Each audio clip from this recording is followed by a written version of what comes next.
Na, das wird interessant. Bin dabei.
Ich habe gehört, du willst die Kapseln einsammeln, die runtergekommen sind.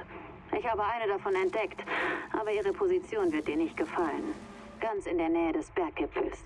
Und wer weiß, was da oben sonst noch ist. Mit etwas Glück kannst du sie vor den Rebellen erreichen.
Anscheinend sind die Rebellen bei ihrer Suche nach der Kapsel auf Monster gestoßen. Sie haben den Weg blockiert und die Kreaturen eingeschlossen. Darum haben die Rebellen dort ihr Lager aufgeschlagen. Aber was bezwecken sie? Wollten wohl warten, bis die sich vor Hunger gegenseitig fressen. Gut, die Kapsel wäre gesichert. Gute Arbeit. Und danke, dass du diese Monsterplage beseitigt hast. Jetzt kann ich so circa 7 Minuten lang aufatmen.